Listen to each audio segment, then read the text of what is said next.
No way. They didn't. Hallelujah. Capcom's back, folks. And it's coming back swinging. It looks like my prayers in the video game industry have been answered. Some companies are starting to bounce back, They're remaining leaning cool right now. Nintendo's doing well. Capcom's bouncing back and learning its lesson. Looks like things might pick up. Unfortunately, I can't really say the same for another company that just recently had a really bad launch on a Godzilla game, Namco. Now, everybody knows Namco. They know it for Pac-Man. They know it for being the king of the arcades. But also, they also remember it for the game series I'm going to be reviewing today. Well, a member of the game series I'm going to be reviewing today, Soul Calibur. Now, I'm going to only review Soul Calibur 2 and 3 because I don't have 1. I'm on my way to getting 4, and I don't particularly care for 5. I actually don't know where I can find Soul Calibur 1. I think it's in the arcades. And it was only ported to PlayStation 2. The PlayStation 2. Good times. The console where you didn't have to wait 20 hours for updates. Games weren't asking you for money even after you bought them. And they were some of the greatest games in history on that console. Granted, the Soul Calibur games are also released on the GameCube, in which I also have back there. But GameCube games are really friggin' expensive. They cost me almost as much as it cost me to get the console. But we're not here to talk about that. The PS2 is one of my childhood favorites. If I wasn't playing on the Super Nintendo I would play on the PS2 and try to follow in my brother's footsteps. Unfortunately, I couldn't do it because they were all first-person shooter games, and I still kind of suck at them. Wow, that almost ended terribly. I kind of suck at them even today, unless they're on PC. But anyway, what do you really say about the Soul Calibur series? Though, aside from the fact that it's really creative in regards to its characters, its settings, its story, its weapons, and it could have been just another arcade game with just one setting, which I'll admit Soul Calibur 2 kind of is. I mean, you could become weapons master, play time trial, going against other players, so on and so forth. I can't say it's that, but I gotta admit, it is still fun to play. I mean, it could have one setting and still be fun to play because you're just trying to get better and better and better, trying to unlock the next character, become better with the character you're using. My personal favorite being I always get the characters mixed up. It's either Zhanghua or Maxi. Those are the two I'm best at. But it always kind of beat me that even though this character has inspired me to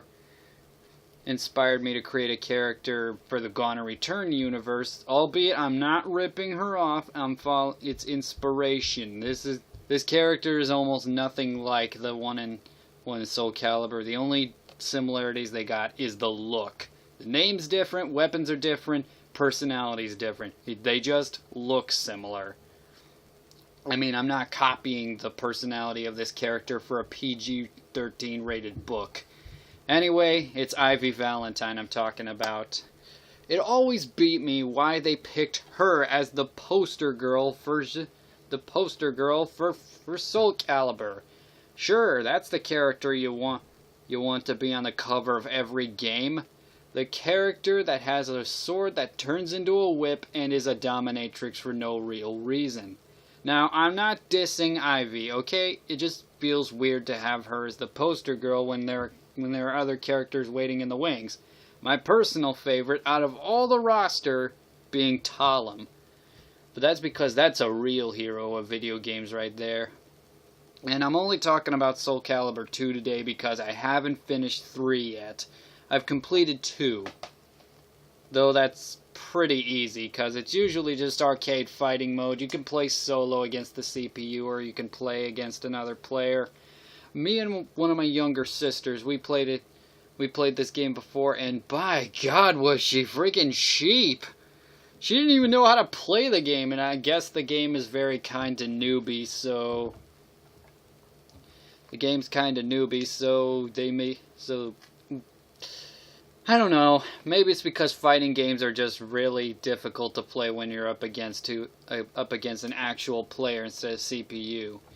Yeah, fighting games aren't the ones I'm really the best at, but Soul Calibur might get me in the swing of things. At least its controls are responsive and easy to understand. Here's looking at you, Mortal Kombat, and your impossible-ass controls.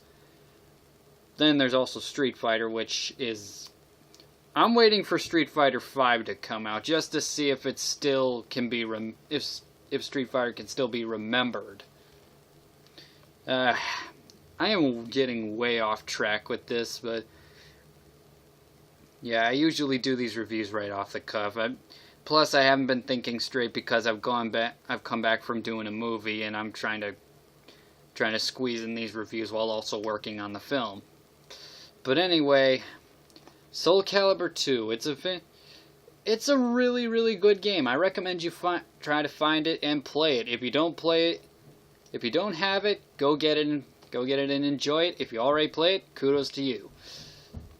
It's simple, but it does kind of lack the things that you usually would expect in these kinds of things, like a story mode.